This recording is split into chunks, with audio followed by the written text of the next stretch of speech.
Celeste, open to share a bit about the internal experience that you would like Michael to understand better? Yes, I appreciate that he acknowledged that I want connection because that's true. And the anger to me, it comes from frustration of feeling like we're back in the same like place again because he reaches for me and I have this this reaction and I know that then he's going to see that I'm angry, so it makes me feel like I'm responsible for him not feeling rejected, even though I've tried really hard to explain Mm, in all these different ways that when he kind of like surprises me or when I feel his his like neediness around mm. physical touch, it really like repels me.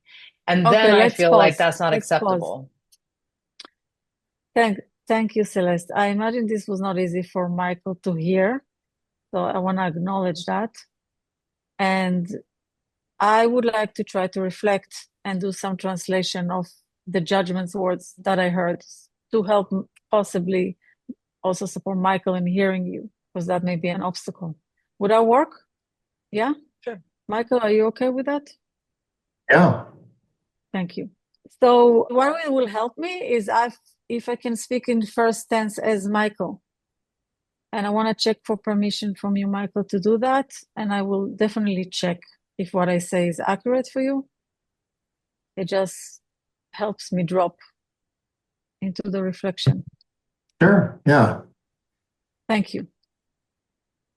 So as Michael, Celeste, what I'm hearing is that it seems like when you get this whatever gesture I'm doing, that for you translate into I want physical intimacy with you.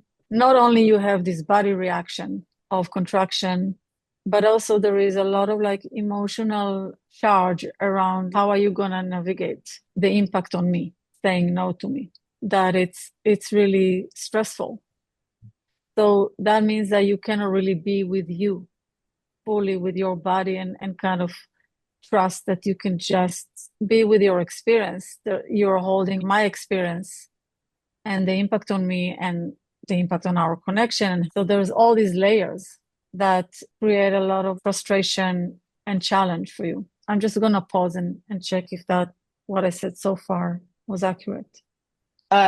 Yeah, that was so accurate. That was like the best I've ever heard it described because what happens is I Wait, just, yeah. before you say because, let's pause. Maybe that will be our last piece. So you saw a piece now. There was a moment of tension where Celeste was saying all these things that were pretty judgmental about he. He's doing all these things wrong. And my experience is that when I do the reflection with the translation, meaning in my reflection, there was no judgment of Michael, zero judgment of Michael, all about Celeste and her experience and the innocence of her experience, right? It was kind of like, yeah, there is the layer of I'm having this experience, and even more challenging or as challenging is the piece about how do I say no because it's been so painful. And yet again, I have to say no. And this is just a human experience. It has, no one is at fault. My sense is that when we are able to do that as mediators, that Celeste was like, wow, that's exactly it. Although that's not what she said. And for Michael, hopefully, he can then his system can actually stay with Celeste and understand what she's saying without experiencing defensiveness. That's magic. That's really where the transformation can happen. I see you both nodding, so it seems like you did experience that. You too, Michael? Yeah. That was helpful. I liked that you used the Yeah. word magic. That's what I was specifically nodding to because I do think it's very magical when you can take two people and act as the translator and help them hear each other in ways that they just are not going to otherwise be able to hear each other. Yeah. And what I did is just reframing of your message to take all the blame and all the you thing out of it and stay with the essence of it, with the truth of it. with the vulnerability of it.